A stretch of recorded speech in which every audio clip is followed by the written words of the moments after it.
Greetings, friends. I am hoping that you're having a wonderful Christmas. Now, for me, as a relatively new Catholic, let alone new Catholic priest and pastor, and being old as I am, I have to say that I am just mesmerized by how this season fits together. Okay.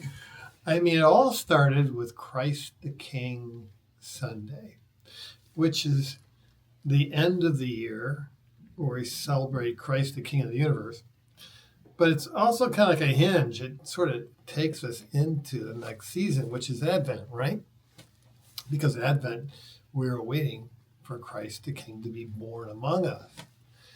Then halfway through Advent, we have Mary and the Blessed Mother and her Immaculate Conception, which, if you remember my homily, I liken it to the Immaculate Perfection of the Tabernacle, which God came into and to live among the Israelites.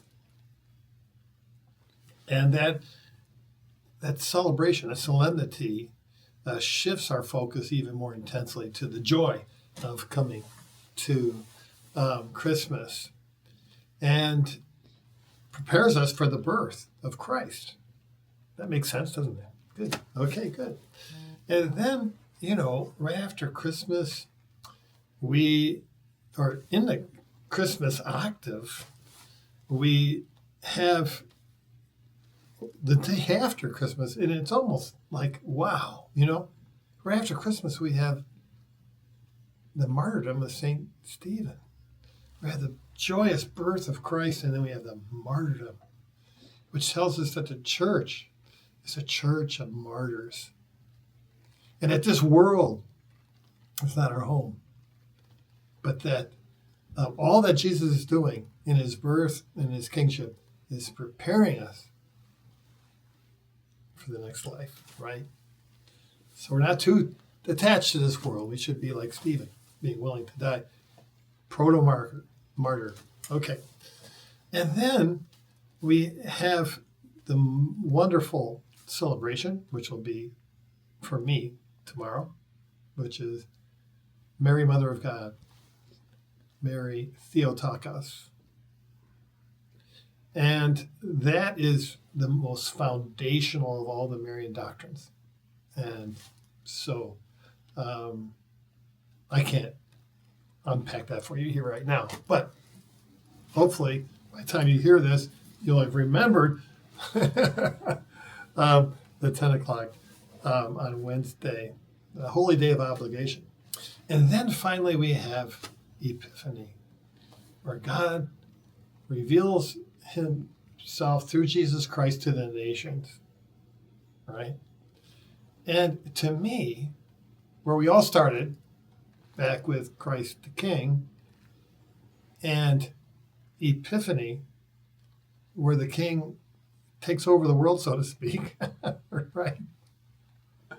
Are like bookends to all these marvelous solemnities and celebrations that we've experienced at this very holy time of the year.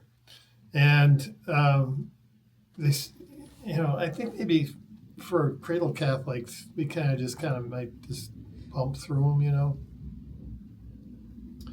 them, but for me, especially each year, I have to prepare as pastor through all these things.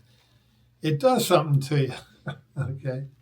It sinks deeper and deeper and deeper the reality of Jesus and the joy and the wonder of our life here in this temporal life, of all the immortal stuff that's going on with these solemnities. So anyways, Epiphany coming up, and it's a joy to be here with you, and I hope you have a wonderful Epiphany. God bless. See you on Sunday.